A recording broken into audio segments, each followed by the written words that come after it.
Everyone, शिक्षा सप्तक में आपका स्वागत है।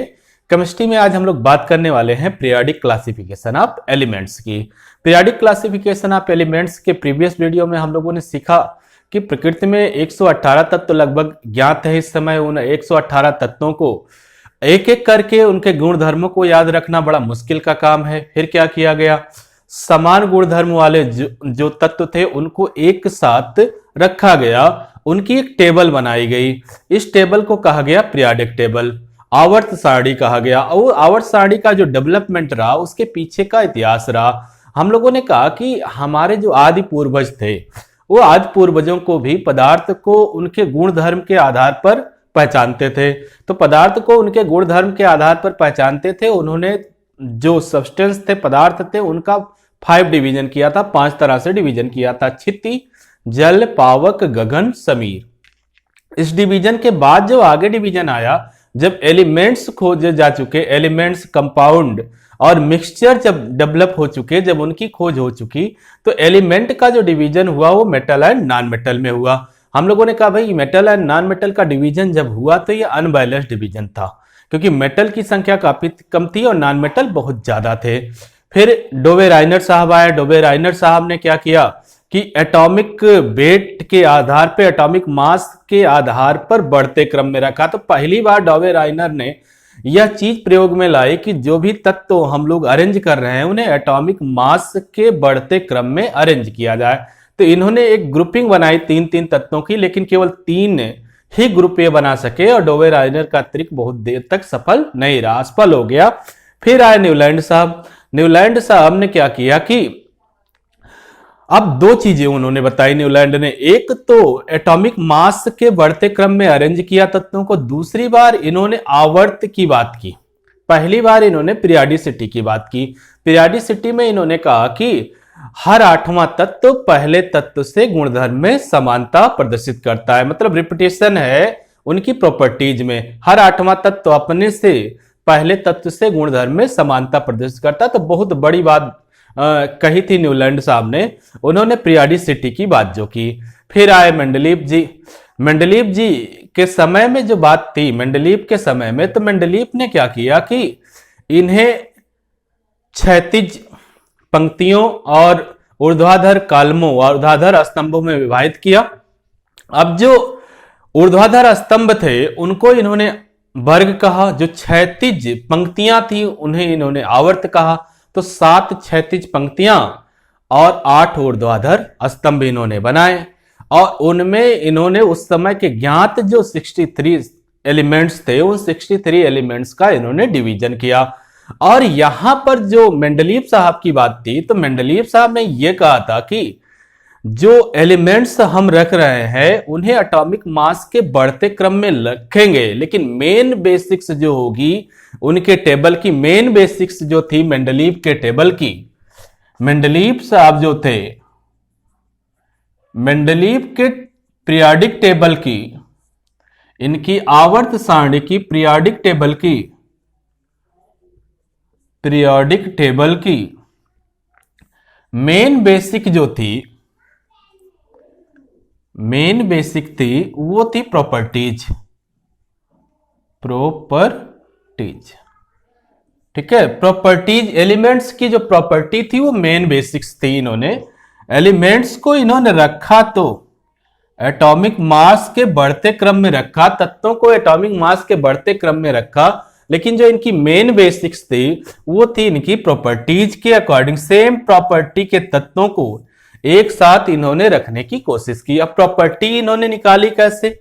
प्रॉपर्टी मेनली केमिकल प्रॉपर्टी की बात की और इन्होंने तत्वों को हाइड्रोजन और ऑक्सीजन के साथ रख के कंपाउंड बनाए। हाइड्रोजन के साथ कंपाउंड इन्होंने बनाया। जो एलिमेंट्स थे, जो तत्व थे, इन तत्व का हाइड्रोजन के साथ इन्होंने कंपाउंड बनाया और ऑक्सीजन के साथ कंपाउंड बनाया। हाइड्रोजन के साथ इन्होंने यौगिक बनाए, कंपाउंड बनाए और ऑक्सीजन के साथ यौगिक बनाए, के साथ इन्होंने यौगिक बनाए।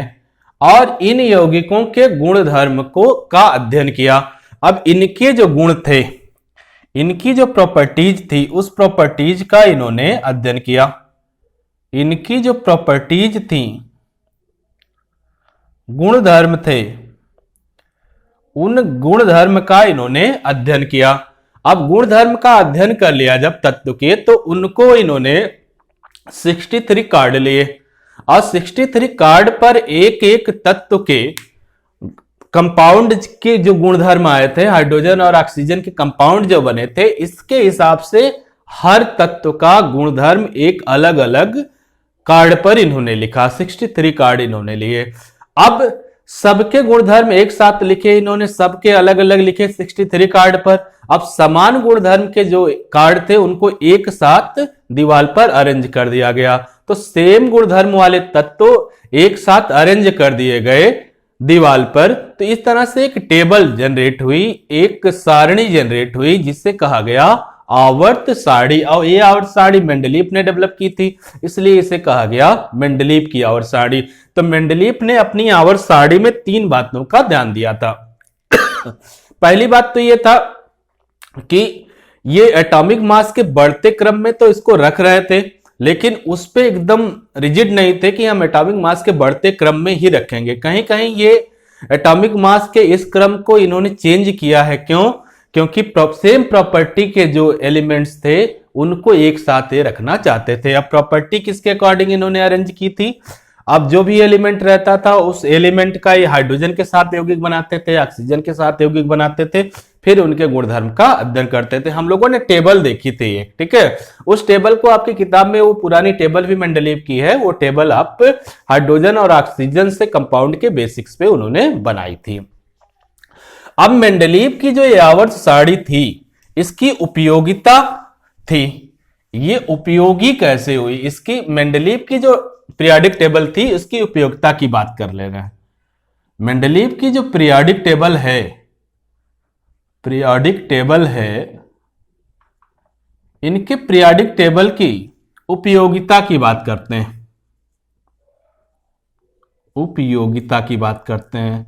हम लोगों ने इसके पहले वाले लेक्चर में बात कर लिया था, तो हम लोगों ने कहा था जे वर्जिलियस साहब थे, उन्होंने इससे पहले एक डायग्राम बनाया था और डायग्राम उनका करेक्ट था, लेकिन वो उतना डेडिकेटिव नहीं थे, उतनी देर तक वो उतना आराम से अपनी बात को रख नहीं पाए थे। मेंडलीव साहब बहुत अच्छे से अपनी बात को रख पाए थे और रिजिड थे अपने कॉन्सेप्ट पे, इसलिए मेंडलीव साहब की और सारणी जो है मान्य हो गई और वर्जिलियस साहब की सारणी जो है, टेबल जो है, मान्य नहीं हो पाई। देखते हैं इनकी उपयोगिता। पहली उपयोगिता तो ये थी इनके आवर्त सारणी की कि इन्होंने जो अपनी आवर्त सारणी में कुछ ऐसे एलिमेंट्स थे, है ना, कुछ एलिमेंट्स के लिए इन्होंने जगह छोड़ दी थी, ठीक है। पहली जो मेन उपयोगिता थी, जहां से स्वीकार्यता इनकी आवर्त सारणी को मिली, कि मेंडलीफ ने अपनी आवर्त सारणी में, मेंडलीफ ने अपनी आवर्त सारणी में, अपनी आवर्त सारणी में, ठीक है, कुछ स्थान छोड़ दिए थे और जो तत्व नहीं खोजे जा चुके थे उनके लिए उन्होंने स्थान छोड़ा था, ठीक है। जो तत्व उस समय नहीं खोजे गए थे, उस समय नहीं खोजे गए थे, खोजे गए थे, उनके लिए स्थान सुरक्षित किया था, उनके लिए स्थान छोड़ दिया था, स्थान छोड़ दिया था, छोड़ दिया था। अब उनके लिए इन्होंने स्थान छोड़ दिया था। जो तत्व खोजे नहीं गए थे उनके लिए इन्होंने स्थान छोड़ दिया था और ये कहा था कि इनके जो गुण हैं, इसके पहले वाले जो तत्व हैं उसके गुण के समान होंगे। अब उनके लिए स्थान छोड़ दिया। स्थान छोड़ने के बाद इन्होंने बात की कि जो तत्व खोजा जाएगा उस तत्व का गुण उस समूह के पहले तत्व के गुण से के समान होगा। इन्होंने कहा कि अब जो तत्व खोजा जाएगा, जो तत्व खोजा जाएगा, खोजा जाएगा उसका गुण, उसका गुणधर्म वर्ग के पहले तत्व के गुणधर्म के समान होगा। वर्ग में उसके पहले आने वाले, उसके पहले आने वाले तत्व के गुणधर्म के समान होगा। धर्म के समान होगा। यह बात कही थी मेंडलीफ ने, बहुत बड़ी बात कही थी, और एका लगा के इन्होंने उन तत्वों की बात भी की थी। जैसे इनके यहां 3 स्थान इन्होंने छोड़े थे, शुरू में बहुत ढेर सारे स्थान छोड़े थे, 3 स्थान इनके यहां छूटे थे। एक स्थान था जो बोरान के बाद छूटा था, तो उसका नाम इन्होंने एका बोरान दिया था। एका बोरान, एका बोरान। दूसरा तत्व, दूसरे स्थान जो छूटा था इनके यहां, उसका इन्होंने नाम दिया था एका एल्यूमिनियम।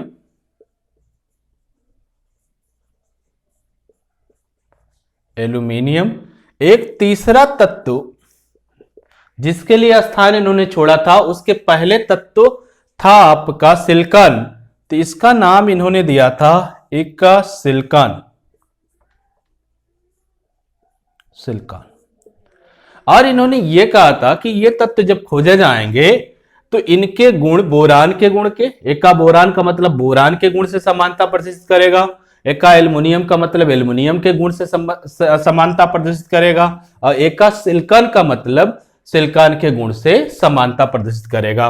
तो एका बोरान जब खोजा गया तो ये स्कैंडियम हुआ, और एका एल्युमिनियम जब खोजा गया तो ये गैलियम हुआ, और एका सिलिकॉन जब खोजा गया तो ये जर्मेनियम हुआ। और इनके गुण इन बोरान, एल्युमिनियम और सिलिकॉन के गुणों से समानता प्रदर्शित किए। तो उस समय इस पे रिजिड हुए ये, इन्होंने इसको अपनी कमी के रूप में नहीं लिया। मेंडलीफ ने जो खाली स्थान थे पीरियोडिक टेबल में उनकी, उसको उन्होंने अपनी कमी के रूप में नहीं लिया। उन्होंने कहा कि इस जगह को भरने के लिए जब भी तत्व खोजे जाएंगे तो उस तत्व का गुण धर्म उस समूह में आने वाले उस वो जो वर्ग है, जिस वर्ग में वो तत्व है, उस वर्ग में उससे पहले आने वाले तत्व के गुण धर्म के समान होगा। और उसका नाम उन्होंने एका लगा के उसके पहले के वाले तत्व से रख दिया था। जैसे बोरान के बाद का तत्व खाली था तो उसका नाम उन्होंने एका बोरान रख दिया। एल्युमिनियम के बाद वाला तत्व खाली था उस ग्रुप में, तो उसका नाम इन्होंने एका एल्युमिनियम बना दिया। और सिलिकॉन के बाद वाला तत्व वर्ग में खाली था तो उसका नाम इन्होंने एका सिलिकॉन रख दिया। जब बोरान स्कैंडियम खोजा गया एका बोरान की जगह पे, तो उसका गुण बोरान के गुण से समान था। और जब गैलियम खोजा गया तो एल्युमिनियम के गुण से इसमें इसके गुणों में समानता थी, और जर्मेनियम के गुणधर्म सिलिकॉन के गुणधर्म से मिलते थे। इस प्रकार इनकी उपयोगिता काफी बढ़ गई। और जो मेंडलीव की आवर्त सारणी थी वह मेंडलीव की आवर्त सारणी मान्य हुई। मेंडलीव की आवर्त सारणी मान्य हुई। तो इसका फायदा क्या मिला इनको, नोट कर लिया होगा भाई आपने, नोट कर लीजिए।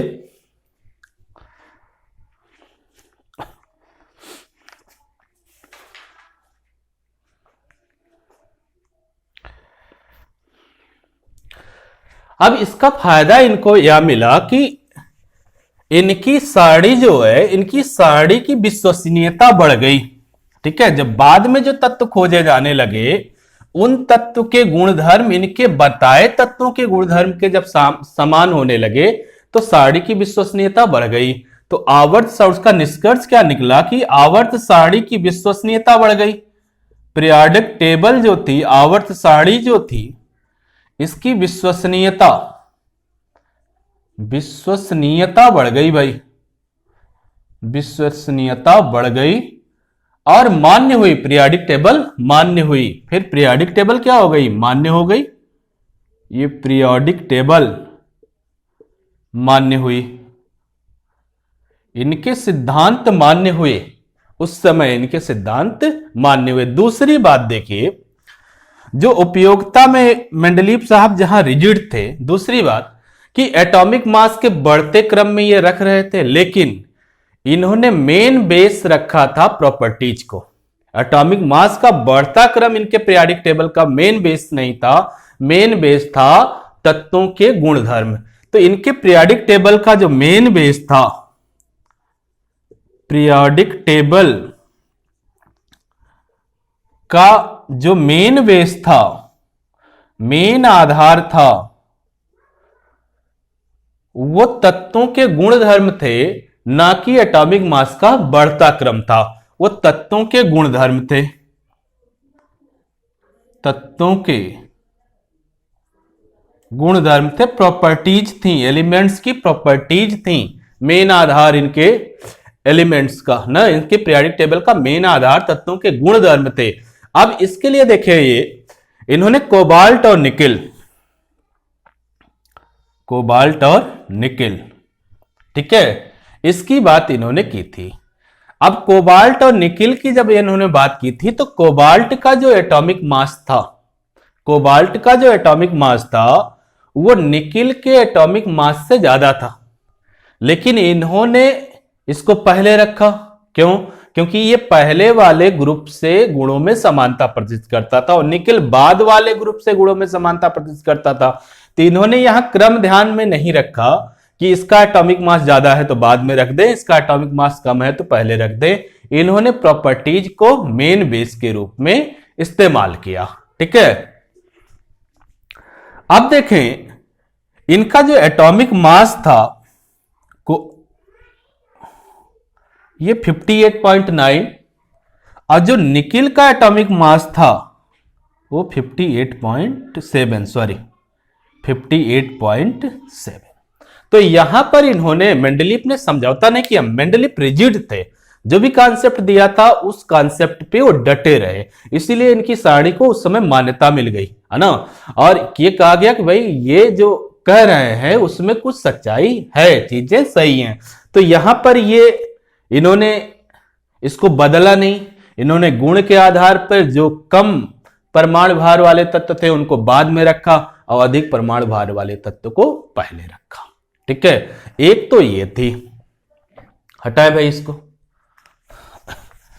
अब देखो, तीसरी जो मेन बात थी जो इनकी उपयोगिता में आती है, मेंडलीव के आवर्त सारणी की उपयोगिता में जो तीसरी बात आती है, वो बात आती है कि जब अक्रिय गैस खोजे गए, जब अक्रिय गैस खोजी गई, ठीक है, जब नोबेल गैसें आई,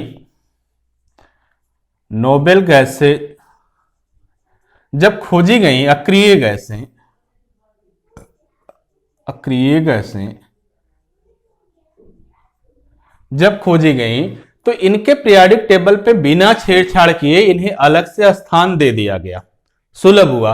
इनके गुण किसी समूह से मिले नहीं है, अलग गुण वाले एक समूह की ही गैसें हुई, तो इन्हें बिना पीरियोडिक टेबल में छेड़छाड़ किए अलग से स्थान दे दिया गया, ठीक है। तो बिना पीरियोडिक टेबल में, बिना पीरियोडिक टेबल में, पीरियोडिक टेबल में बिना छेड़छाड़ के, छेड़छाड़ के अलग से स्थान मिला, इन्हें अलग से एक वर्ग में स्थान मिल गया, अलग से एक वर्ग में इन्हें स्थान मिल गया, वर्ग में इन्हें स्थान मिल गया, ठीक है। जिससे भी इनकी विश्वसनीयता बढ़ गई भाई, कि इनकी पीरियोडिक टेबल में जो बातें हैं वो ठीक हैं, और बाद में जो दूसरे गैसें आई हैं, नोबेल गैसें आई हैं जिनकी प्रॉपर्टी अलग तरह की है, इन्हें अलग से स्थान मिल गया। तो ये रही मेंडलीव की पीरियोडिक टेबल की उपयोगिता, ठीक है, जिससे मेंडलीव की पीरियोडिक टेबल मान्य हुई उस समय, ठीक है। तो मेनली क्या था, मेंडलीव साहब का डेडिकेशन, मेंडलीव साहब ने अपनी सारी खोजों को अपनी मां को समर्पित किया था, और ये कहा था इन्होंने कि माँ ने हमको सारी चीजें विद कॉन्सेप्ट सिखाई हैं, विद तर्क सिखाई हैं। आगे बात करते हैं इनके पीरियोडिक टेबल के ड्रॉबैक की। कमियां भी रही भाई, उपयोगिता रही इनकी, तो कुछ कमियां भी इनके पीरियोडिक टेबल की रही। ठीक है, मेन कमी देखिए क्या रही कि मेन कमी तो तब आई इनके पीरियोडिक टेबल की जब आइसोटोप्स खोजे गए, है ना। जब खोजे गए आइसोटोप्स, जब समस्थानिक खोजे गए। ठीक, तो मेंडलीव के पीरियोडिक टेबल की कमियों की बात कर लेते हैं। कमियों की बात करते हैं तो कमियों की बात हम लोग करेंगे तो हम लोग कहेंगे कि इनकी जो कमी थी, है ना, ड्रॉबैक, मेंडलीव के पीरियोडिक टेबल की जो कमी थी इसकी बात करते हैं। तो कमी में मेन कमी तो बात ये हुई कि जब खोजे गए आइसोटोप्स, समस्थानिक खोजे गए, है ना, समस्थानिक खोजे गए, तभी इनकी जो कॉन्सेप्ट था, इनका जो ला था, वह ला तभी धराशायी हुआ जब समस्थानिक आ गए। अब समस्थानिक आ गए तो समस्थानिक में आए तो समस्थानिक क्या थे? समस्थानिक ऐसे एलिमेंट, ऐसे तत्व थे जिनके परमाणु क्रमांक तो समान हो रहे थे लेकिन परमाणु भार भिन्न हो रहे थे। एक ही तत्व के एक से ज्यादा समस्थानिक हो जा रहे थे, तो एक ही तत्व को आवर्त सारणी में फिर एक से ज्यादा स्थान मिलता अगर उन्हें एटॉमिक मास के बढ़ते क्रम में रखते। ठीक है, अब देखिए कमियों में पहली बात तो इनके कमी की थी हाइड्रोजन की स्थिति, हाइड्रोजन की स्थिति का स्पष्ट ना होना, का स्पष्ट ना होना, का स्पष्ट ना होना। हाइड्रोजन की स्थिति जो थी वो क्लियर नहीं थी कि कहां रहेगा हाइड्रोजन, है ना। हाइड्रोजन की जो प्रॉपर्टी थी वो हैलोजन की प्रॉपर्टी से भी समानता प्रदर्शित कर रही थी और पहले समूह के जो धातुएं थी उनसे भी ये समानता प्रदर्शित कर रही थी। अब इसमें देखें दो बातें थी। पहली बात तो हाइड्रोजन के साथ दो बातें थी। पहली बात ये थी, ऐसे लिखता कि हाइड्रोजन जो था, हाइड्रोजन, ठीक है, क्षार धातुओं के साथ भी गुणों में समानता प्रदर्शित करता था। हाइड्रोजन क्षार धातुएं जो थी, क्षार धातुएं जो थी, क्षार धातुएं जैसे सोडियम, पोटेशियम आदि के सदृश इलेक्ट्रॉनिक विन्यास रखता था, तो इनसे गुणधर्म में समानता प्रदर्शित करता था, के समान गुणधर्म रखता था, के समान गुणधर्म प्रदर्शित करता था।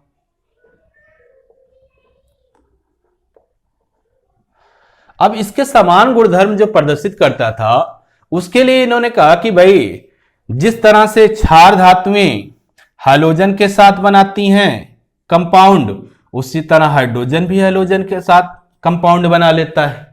ठीक, जिस तरह से क्षार धातुएं ऑक्सीजन के साथ कंपाउंड बनाती हैं उसी तरह हाइड्रोजन भी ऑक्सीजन के साथ कंपाउंड बना लेता है, और जिस तरह से क्षार धातु सल्फर के साथ कंपाउंड बना लेती है उसी तरह हाइड्रोजन भी सल्फर के साथ कंपाउंड बना लेता है। तो ये इनके गुणों में समानता प्रदर्शित हो गई। ठीक है, अब एक ही चीज नहीं रही, अब हाइड्रोजन के साथ हैलोजन के गुण भी समान हो गए। तो दूसरी बात ये आ गई कि हाइड्रोजन और हैलोजन, हाइड्रोजन हैलोजन के साथ जिस तरह हैलोजन के सदृश से ही सहसंयोजी यौगिक बनाने लगे। हाइड्रोजन जो था ये हैलोजन के समान, हैलोजन के समान सहसंयोजी यौगिक बनाते थे, सहसंयोजी यौगिक बनाते थे मेटल और नॉन मेटल दोनों के साथ, धातु और अधातु दोनों के साथ ये सहसंयोजी यौगिक बनाते थे। ठीक है, किसके साथ? जैसे हैलोजन बनाती है वैसे ये भी बना सकते थे। तो इनके गुण इनसे भी समान हो गए, इनके भी समान गुण हो गए और इनके भी समान गुण हो गए।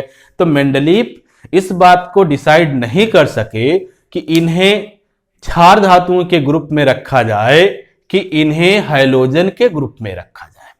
ठीक है, तो यह ड्रॉबैक था मेंडलीव की आवर्त सारणी का, पहला ड्रॉबैक था कि हाइड्रोजन की स्थिति को वो बता नहीं सके कि हाइड्रोजन क्षार धातुओं के साथ रखा जाए कि हाइड्रोजन को हैलोजन के साथ रखा जाए।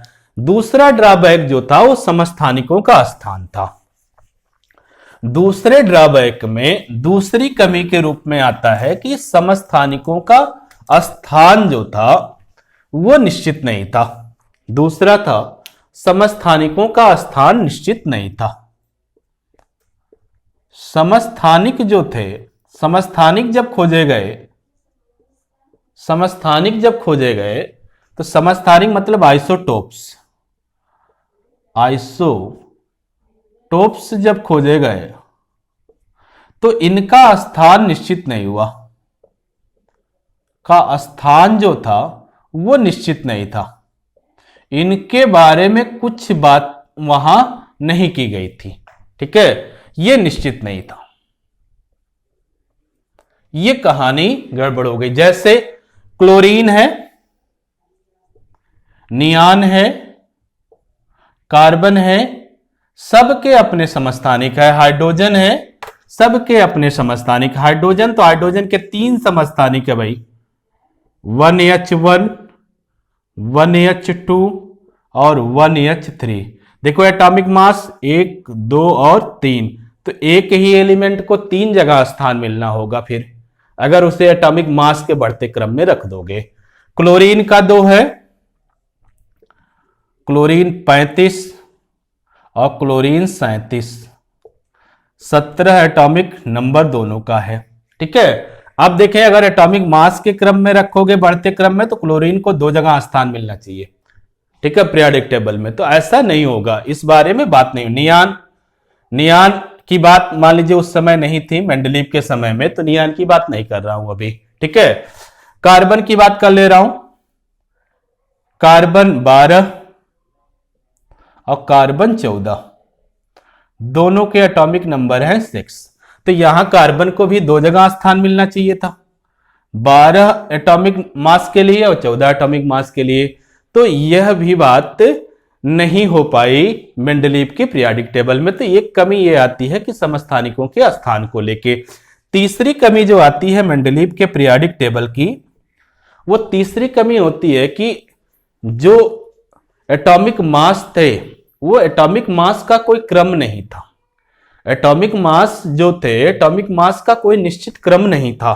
ठीक है, एटॉमिक मास जो थे, एटॉमिक मास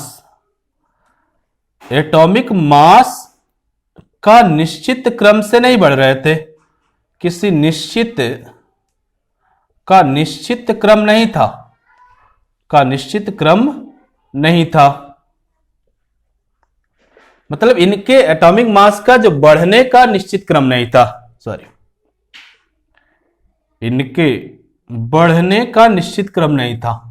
तो एटॉमिक मास के बढ़ने का निश्चित क्रम नहीं था, तो इससे यह डिसाइड हो ही नहीं पाया कि जो तत्व हैं उन तत्वों के बीच, 2 एटॉमिक मास के बीच कितने तत्व हो सकते हैं। तो तत्वों का सही निर्धारण 2 एटॉमिक मास के बीच नहीं आप कर सकते थे। तो 2 एटॉमिक मास के बीच तत्वों का सही निर्धारण आप नहीं कर सकते थे। तो तत्वों का सही निर्धारण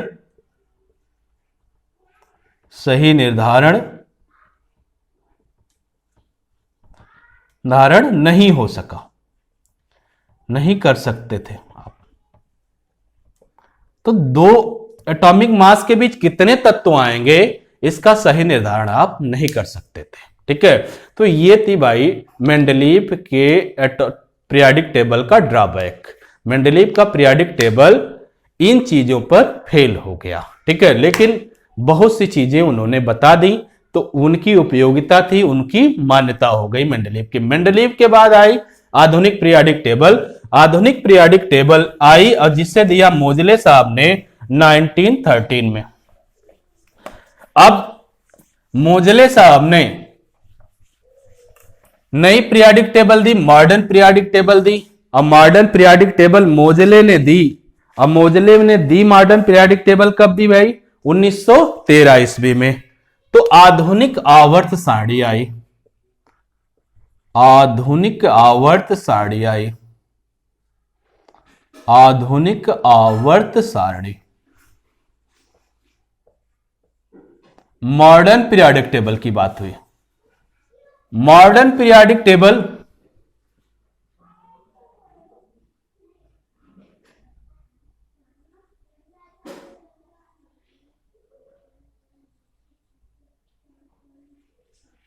periodic table, modern periodic table की बात जो आई, मॉडर्न पीरियोडिक टेबल को 1913 ईस्वी में मोजले ने दिया।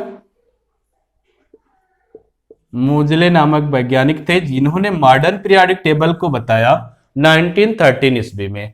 मोजले ने यह बताया कि एटॉमिक मास की जगह पे एटॉमिक नंबर जो है वो गुण धर्म को ज्यादा अच्छे से बताता है। तो एटॉमिक मास, मोजले ने कहा एटॉमिक नंबर जो है, एटॉमिक नंबर अधिक विश्वसनीय है पीरियोडिक टेबल में गुण धर्म के अध्ययन में। ठीक है, एटॉमिक नंबर तत्वों के गुणों के अध्ययन में, गुणों के अध्ययन में अधिक विश्वसनीय है, अधिक विश्वसनीय है। यह बात इन्होंने बताई। मोजले ने कहा भाई एटॉमिक मास की जगह पे एटॉमिक नंबर गुणों के अध्ययन में, तत्वों के गुणों के अध्ययन में अधिक विश्वसनीय है ना। तो बेसिक्स क्या हो गई इनके पीरियोडिक टेबल की? तो मोजले ने एक पीरियोडिक टेबल बनाई। मोजले ने एक पीरियोडिक टेबल बनाई जिसे मॉडर्न, आधुनिक आवर्त सारणी कहा गया। तो आधुनिक आवर्त सारणी जो थी, आधुनिक आवर्त सारणी जो आई,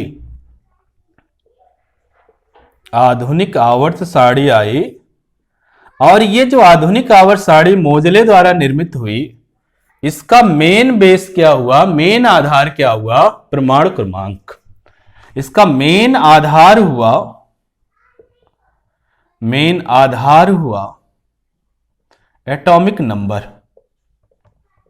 एटॉमिक नंबर। परमाणु क्रमांक इसका मेन आधार हुआ। फिर इन्होंने एक आवर्त नियम दिया, अपना एक नियम दिया। पीरियोडिक टेबल हम बना कैसे रहे? पीरियोडिक टेबल जब बनाया तो इनका एक आवर्त नियम आया जिसे कहा गया आधुनिक आवर्त नियम। अब आधुनिक आवर्त नियम दिया इन्होंने, मॉडर्न पीरियोडिक लॉ इन्होंने दिया। आधुनिक आवर्त नियम की बात की मोजले ने। अब मोजले ने आधुनिक आवर्त नियम में यह कहा कि तत्वों के जो गुण धर्म हैं वो तत्वों के परमाणु संख्या, तत्वों के परमाणु क्रमांक, एटॉमिक नंबर के आवर्ती फलन होंगे। अब इन्होंने कहा आधुनिक आवर्त नियम में तत्वों के गुणधर्म, तत्वों के गुणधर्म, एटॉमिक नंबर, परमाणु क्रमांक के, परमाणु क्रमांक के आवर्ती फलन होते हैं, के आवर्ती फलन होते हैं, आवर्ती फलन होते हैं। ठीक है, ये बात मोजले ने कही। मोजले ने एक अपनी आवर्त सारणी दी जिसे आधुनिक आवर्त सारणी कहा गया, मॉडर्न पीरियोडिक टेबल कहा गया। 1913 ईस्वी में इन्होंने दी। मोजले ने कहा कि एटॉमिक नंबर तत्वों के गुणों के अध्ययन में अधिक विश्वसनीय है एटॉमिक मास की तुलना में। फिर आधुनिक आवर्त सारणी इन्होंने दिया, बनाया। आधुनिक आवर्त सारणी का मेन आधार क्या रहा? एटॉमिक नंबर रहा। एटॉमिक मास को इसने रिप्लेस किया। अब आधुनिक आवर्त सारणी से इन्होंने एक नियम दिया जिसे आधुनिक आवर्त नियम कहा गया। आधुनिक आवर्त नियम में इन्होंने कहा कि तत्वों के जो गुणधर्म हैं वो परमाणु क्रमांक के आवर्ती फलन होते हैं। ठीक है, अब हम लोग देखते हैं कि मोजले साहब ने जो अपनी पीरियोडिक टेबल बनाई, उस पीरियोडिक टेबल में कितने पीरियड थे, कितने ग्रुप थे और उसकी प्रॉपर्टीज किस तरह से चेंज हो रही थी। ठीक है, अब हम लोगों ने जब देखा था मेंडलीव साहब के पीरियोडिक टेबल को, तो उसमें हम लोगों ने ग्रुप को देखा था कि ग्रुप की संख्या उनकी 8 थी और जो आवर्त की संख्या थी वो 7 थी। लेकिन मोजले साहब ने जो आधुनिक आवर्त सारणी बनी, मॉडर्न पीरियोडिक टेबल जो बनी, जो आधुनिक पीरियोडिक टेबल बनी, आधुनिक आवर्त सारणी बनी, आवर्त सारणी बनाई गई।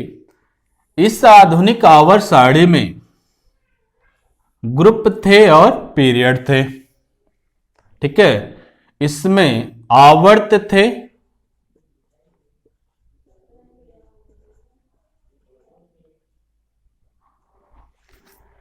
पीरियड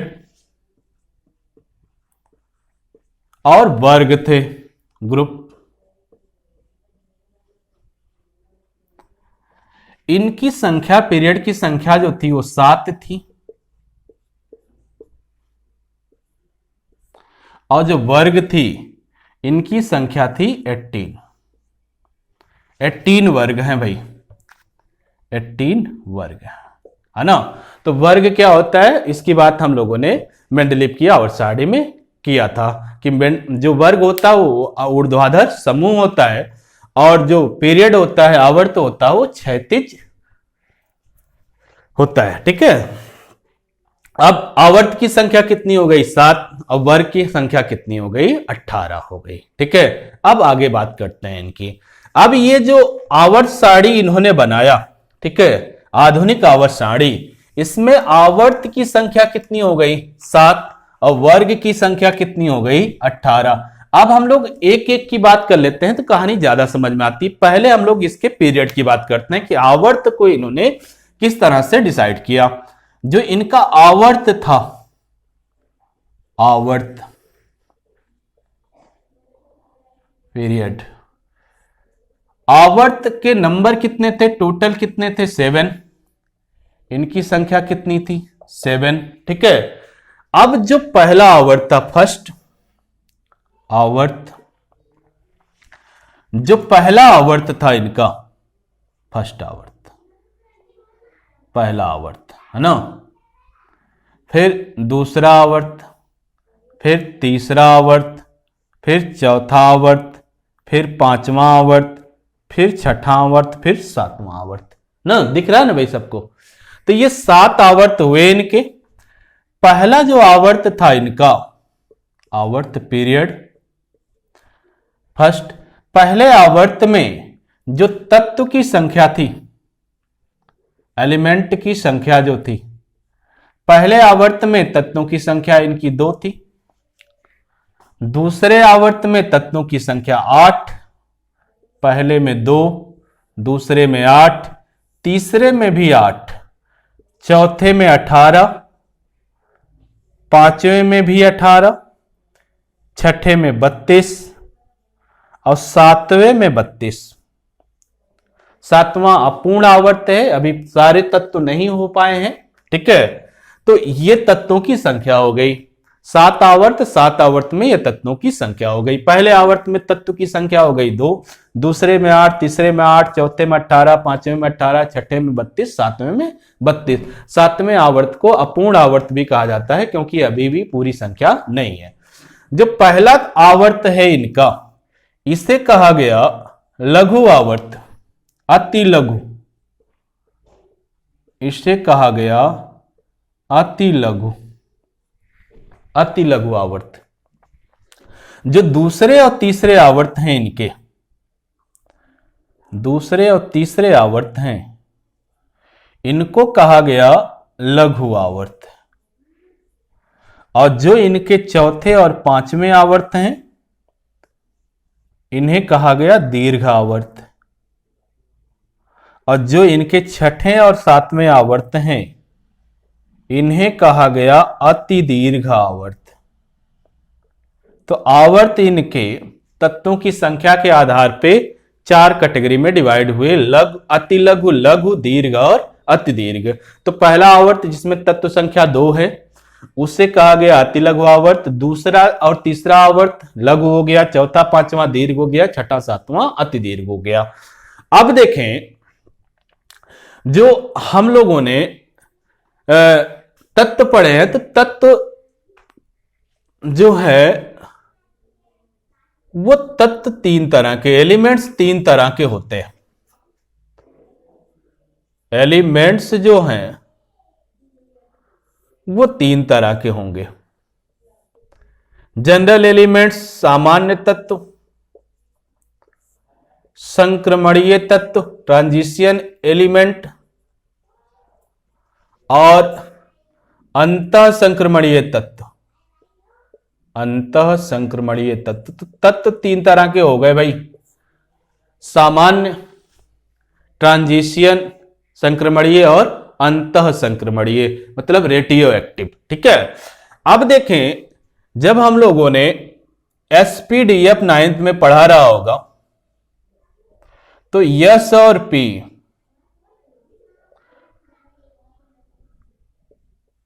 इसमें जो भी तत्व होंगे यस में और पी में वो सामान्य तत्व होंगे, मतलब 8 तत्व तक सामान्य होंगे। फिर 10 तत्व क्या होंगे, संक्रमणीय होंगे। फिर आगे 14 तत्व क्या होंगे, अंतः संक्रमणीय होंगे। ठीक है। तो ये होता है एसपी जो होता है वो सामान्य तत्व को रिप्रेजेंट करता है। तो 8 तत्व तक जहां भी जिस भी आवर्त में रहेंगे वो सामान्य तत्व में रहेंगे। देखिए पहले में 2 हैं, 8 8, तो ये तीनों में 8 तक ही हैं। तो ये जो तीनों आवर्त हैं पहले तीनों, इनमें जो भी तत्व हैं सब सामान्य तत्व हैं, सामान्य तत्व हैं। अब चौथे और पांचवें की बात करते हैं। चौथे और पांचवें आवर्त में 18 तत्व हैं, तो पहले 8 तत्व तो सामान्य होंगे, 8 तत्व तो यहां सामान्य होंगे, सामान्य होंगे। और फिर 10 तत्व आगे के जो होंगे वो संक्रमणीय होंगे, डी ऑर्बिटल के होंगे। ठीक है। आगे हम लोग जब पूरी आवर्त सारणी बनाएंगे तो sp-d-f ऑर्बिटल आएगा आपका। और जो अति दीर्घ आवर्त हैं इसमें देखें 32 तत्व हैं, तो पहले 8 तत्व जो हैं ये तो भाई सामान्य हैं। फिर आगे 10 तत्व जो आएंगे वो संक्रमणीय आएंगे। फिर जो 14 तत्व इसके आगे आएंगे वो अंतः संक्रमणीय तत्व आएंगे,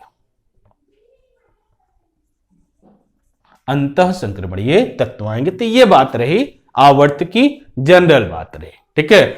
आज के लिए इतना ही। अब इसके बाद जो हम लोग पढ़ेंगे, अभी आवर्त की और प्रॉपर्टीज पढ़ेंगे, फिर ग्रुप की प्रॉपर्टीज पढ़ेंगे, पूरी टेबल पढ़ेंगे। तो ये सब हम लोग आगे आने वाले वीडियो में पढ़ेंगे। आज के लिए इतना ही। धन्यवाद। आपका दिन शुभ हो।